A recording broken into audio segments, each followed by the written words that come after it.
Good morning, student. In last period, we learned the chapter force and pressure. We learned what is force and what are the effects of force. We see that a pull or push on an object is called force, and we see some effect of force on an object. We see that force can change the speed of an object. We also see that force can change the shape of an object. We also see that force can change the state of motion of an object. We also see that force can change the position of an object. So, these are the effects of force. Now, today we move towards the lesson and activity given in your lesson to find the effect of force on a stationary object. So, the aim of the activity is to find the effect of force on a stationary object. Stationary object means object which is not in motion. The object which is not in motion is called a stationary object. Suppose the duster is on the table is in the stationary state because it does not in motion at the time.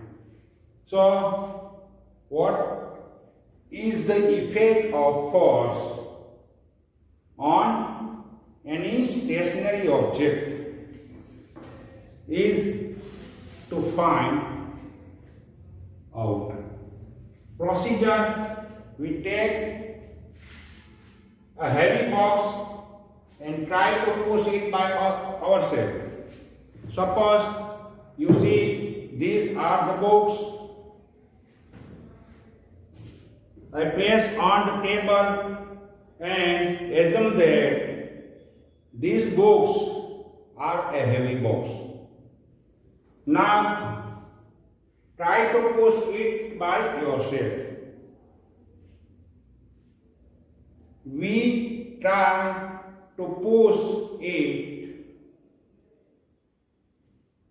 ourselves only.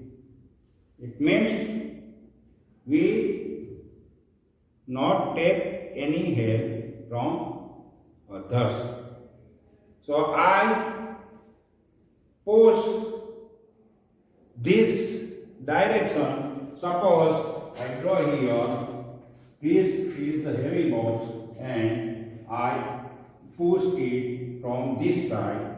I apply a force. Push is a force, and this force is suppose F1 force, but the box did not move. It means that the force required to move this heavy box is not sufficient on the box that we apply from ourselves. Now, in the second step, ask one of your friends to help you pushing the box in the same direction. Now, in second step, we ask one more friend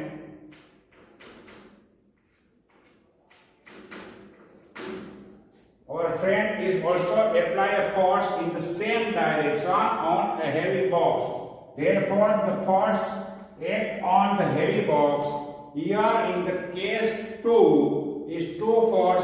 Force 1 is our force and force 2 is force applied by our friend on a heavy box.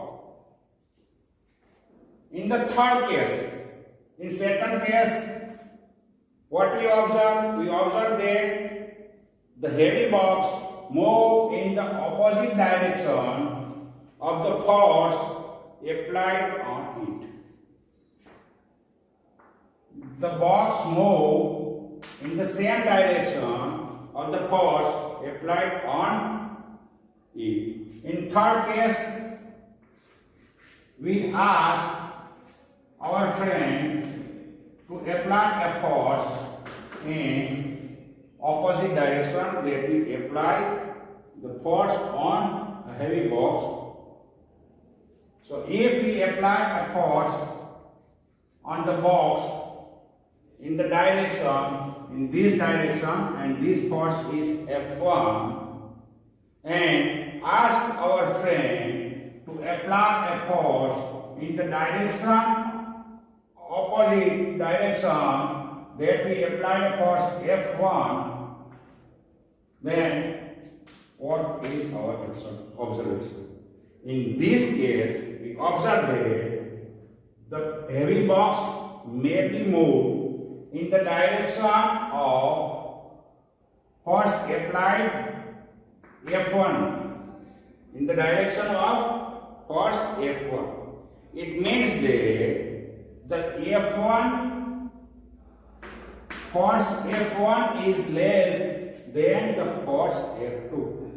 And if the heavy box move in the direction opposite to the F1, it means that F2 is greater than F1. Force F2 is greater than force F1. Means our friend applied more force than I applied on the box. And if it moves in this direction, so we said that force F1 is greater than F2 force. Now ask one of your friends to push, to help you pushing the box in the same direction.